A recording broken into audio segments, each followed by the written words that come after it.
Tudo bem, gente? Como é que vocês estão aí? Professor Bode aqui hoje falando sobre a empresa açucareira no Brasil colonial. Tranquilo? Foco nos estudos. Vamos aproveitar esse tempo aí para estudar, beleza? Vamos lá. Muito bem, nós temos um cenário nesse período. Os portugueses estavam necessitados de colonizar o Brasil e para isso eles vão montar um projeto, uma estrutura. Tem que ser um desenho estrutural para a imensidão do Brasil nesse período, certo?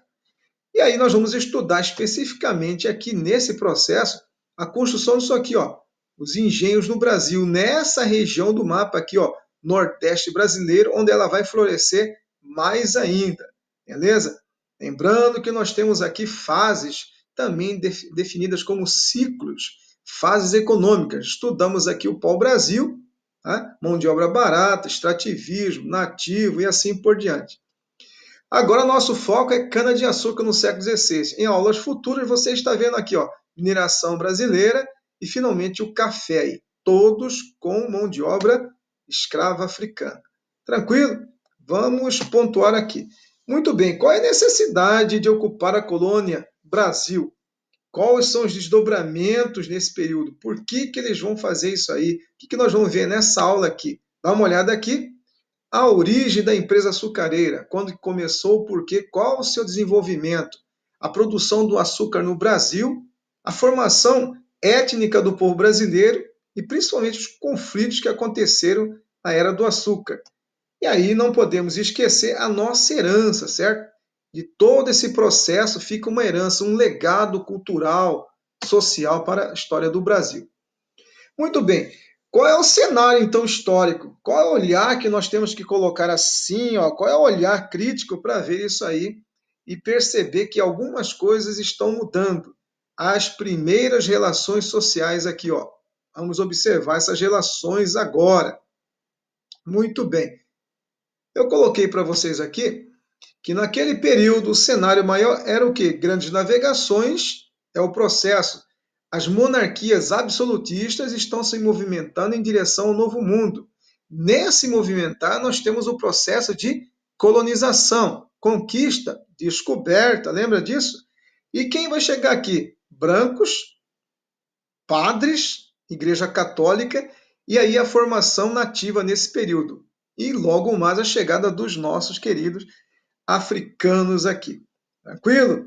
Muito bem. Além desse processo aqui, nós temos o primeiro contato. Aqui, ó, brancos e nativos, europeus e o povo natural aqui. O primeiro contato, você viu, já estudou isso aqui, sempre caindo em gráficos, em imagens. Essa aqui, ó. Quando os portugueses chegam, o primeiro contato é pacífico, porque há um interesse em identificar nesses nativos aqui se eles dominam aquilo que é chamado de idade dos metais, se eles têm o processo da metalização com eles, através de anéis, através de algum tipo de peça metálica que possa levar a um ouro, por exemplo, aqui. Mas também é um interesse contrário. Os nossos nativos estão observando esses aqui e estão fazendo aquela pergunta: quem são eles? Será que são nossos deuses? Quem são esses que estão chegando? E vai haver esse choque de cultura. Esse choque de cultura passa pelo escambo, pela necessidade de mão de obra barata, vai havendo aquela troca de quinquilharias, canivetes, perfumarias, espelhos em troca da mão de obra barata. É nesse período que nós temos a desintegração da sociedade nativa, mortes por doenças, fuga, resistência, aquela pirâmide social ela vai diminuindo. Tudo isso na exploração da madeira, lembra? Aqui tem uma outra ideia para você, através do processo da arte. Essa aquarela de Debré aqui, ela apresenta que os nativos também vão ser capturados à força para ser o quê? Mão de obra barata nessa empresa do chamado aí pau-brasil. Eles fugiram para as matas. E aqui nas matas nós temos aquela outra matéria, entradas e bandeiras, certo? Muito bem, então todas essas movimentações passam por pontos pacíficos. Dá uma olhada aqui, ó. Eu coloquei esses números interessantes. 70 milhões de espécimes de pau-brasil foram destruídos. Em troca do quê? Da busca do chamado pau-brasil, que era uma espécie muito rara, muito cara, pela sua coloração e pela sua utilização na indústria moveleira na Europa. Tranquilo? evidentemente que aí também entra o genocídio indígena. Então nós temos genocídio indígena e extrativismo destruidor nesse período aí. Avançando aqui, ó, fazendo um alinhamento nesse período, nós temos que entender que o projeto colonizador português, né, lusitano, aqui ele passa por essa estrutura. Eles precisam proteger a colônia das chamadas invasões, dos ataques na região aí litorânea brasileira, dos piratas, dos corsários. Eles precisam, portugueses, ingleses, franceses, que estão até montando pequenas feitorias no Rio de Janeiro aqui. Eles também têm um interesse em encontrar o quê? Ouro no interior do Brasil. Então eles precisam de pessoas para fazer esse tipo de avanço ao sertão. E a esperança aí que essa colônia possa gerar tanta riqueza quanto as Índias, que estão baixando cada vez mais os lucros nesse período aí, certo? Vamos avançando aqui. Essa estrutura foi formada e você viu que a primeira passa por esse senhor aqui, ó, Martim Afonso de Souza, que tem uma missão, trazer para cá um grupo de colonos, cerca de 400 pessoas, fundar a primeira capital aqui, chamada de Salvador, né? E ele vai ser o nosso primeiro capitão-mor nesse período, de 1500 a 1533. Vai trazer as primeiras cabeças de gado, vai trazer as mudas de café e a nossa muda de cana-de-açúcar. O processo não foi o suficiente, ele percebeu que o Brasil era imenso demais e recomendou que se fizesse uma mudança. Tanto é que ele vai ganhar depois uma capitania aqui, nessa nova empreitada administrativa portuguesa, as capitanias hereditárias de 1534 e 1536. Aqui nós temos, então, as capitanias já estudando todo esse processo em aulas anteriores e estudamos que duas deram certo. Essa aqui, ó, São Vicente e Santo Amaro, que ficava na região da Bacia Platina, não se esqueça, Bacia Platina, rio de navegação importante, segurança, geopolítica. É nesse período que é fundado o colégio, aquele colégio importante que vai dar origem ao estado e à cidade de São Paulo. Tranquilo? Importante isso aí. Também é nessa região que são colocadas as primeiras mudas e os primeiros engenhos de açúcar, eles florescem aí. Além disso, é dessa região, Porto Feliz, São Paulo, que tem o movimento das bandeiras em direção ao interior do Brasil. Beleza? Essa deu certo. Qual outra que deu certo? Você já estudou também aqui Pernambuco, administrada por Duarte Coelho, que tinha capital, ela estava mais próxima geograficamente à Europa, ela tinha uma terra muito boa de massapê e todo um clima favorável à produção do açúcar, certo? Plantação e produção do açúcar. Duas que deram certo aí. Substituindo esse processo, o rei vai nomear governadores gerais que você já estudou. Nós temos aqui Tomé de Souza, Duarte da Costa e Mendes Sá, onde eles têm o projeto de trazer pessoas, colonizar, distribuir, fazer catequese e, principalmente nesse período, enfrentar aquelas que são chamadas as invasões. Destaque para quem? A França Antártica, beleza? Aonde, com a ajuda de Mendes Sá, com a ajuda do seu primo Estácio de Sá e dos padres Manuel da Nóbrega e Zé de Anchieta, eles conseguiram expulsar esses franceses que se movimentaram para o Nordeste, depois expulsos para a região onde hoje estão ainda, na Guiana Francesa, beleza? Dentro desse período, essa é a estrutura colonizadora que foi feita aí. Depois o Brasil vai ser dividido em duas partes, aí, governo do Norte e governo do Sul, mas já entra a mineração aí. Tranquilo? Vamos avançando aqui, ó. A sociedade açucareira, ela vai produzir uma estrutura colonial, certo? E essa estrutura ela é social.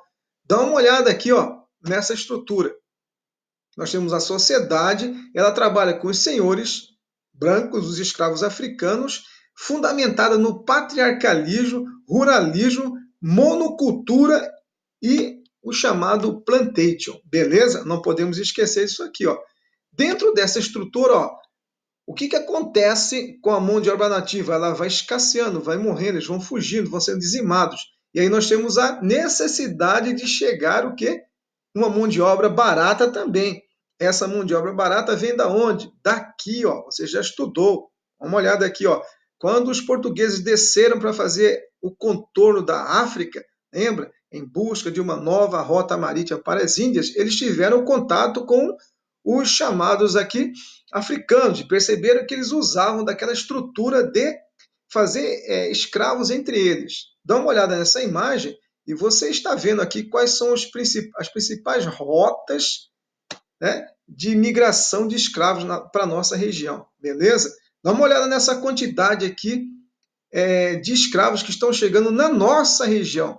Quase 5 milhões de escravos aqui apontados especificamente. Isso é o que foi estabelecido em números, fora aquilo que o imaginário conta e que se perdeu nos números aí, em anotações que já não existem mais, certo? Então, nós recebemos a maior quantidade de escravos nesse período. Como é que eles vinham para cá? Dá uma olhada aqui, gente. Ó, primeira parte, eles estão tomando sol, que senão eles vão morrer. Eles precisam, navegação de quase 70 a 100 dias até chegar ao Brasil. Aqui, onde eles ficam depositados. Aqui embaixo nós temos as especiarias que também são negociadas. Você pode observar bem por aqui, assim, que tem um ratinho, né? Então, essa era a navegação bem complicada. Os chamados navios tumbeiros.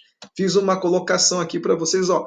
14.900 viagens, trazendo esses quase 5 milhões aí de escravos, que são comércio mercantilista, são produtos vendidos como se fossem animais. É dessa estrutura que nasce a miscigenação, a discriminação, é nossa herança colonial de hoje, onde você vê um negro e você faz já por uma associação, uma discriminação em cima dessa estrutura aí. Beleza? Vamos avançando aqui, ó. Além disso, nós temos Casa Grande, eu coloquei igreja, senzala e engenho. São as relações de poder que existem nesse período. Dá uma olhada aqui, ó. Todo esse complexo, igreja católica como forma de poder, as relações com a Casa Grande, toda a estrutura que essa imagem revela a vocês aí, que vai produzir uma estrutura social, essa camada social aí, que é quase que, vamos dizer assim, intransponível, sem mobilidade social nenhuma. Tranquilo? Além disso aí, tem alguns números importantes para você aqui, ó. Nesse período nós temos a produção do açúcar, da rapadura, do melaço e a cachaça, que vai ser muito importante. Ela vai ser até proibida lá na região europeia, porque ela estava competindo com outros aguardentes importantes. Paralelo, nós temos a economia do gado, do tabaco, do milho, da mandioca, também nascendo nesse período aí. Nós não temos refino do nosso açúcar chamado barreado, do açúcar sujo, do mascavo do escuro. Para isso, Portugal faz uma associação com a chamada aqui Companhia das Índias, liderada pelo pool dos Países Baixos, os Flamengos, certo? Já estudamos isso aí também. Qual que é a herança do complexo açucareiro aí, ó? Aquela história que o homem é o esteio da casa, o patriarcalismo, associação de escravo, depreciação dessa pessoa, do afrodescendente, e a formação da elite colonial, certo, gente? Os homens bons, aqueles vão ocupar a parte da Câmara dos Vereadores, a mulher que vai servir para casar sob encomenda e assim por diante aí. Tranquilo? Beleza? Então, dessa maneira aí, nós demos uma passada, estuda isso aí, lembrando que estamos fechando aqui a formação da civilização açucareira. Dá uma olhada aqui, ó. O que você tem que fazer? Lê o conteúdo, lê a sua apostila, lê o seu livro, faça as anotações, os resumos aí que você tem, fichamentos, faça as atividades recomendadas. Isso é muito importante para você fixar conteúdo, beleza? Principalmente conteúdo de humanas. Um resuminho importante, o seu resumo. Na próxima aula, nós vamos aqui desenvolver exercícios relativos a essa aula aqui, beleza? Abraço para vocês do Pod, até a próxima aula aí.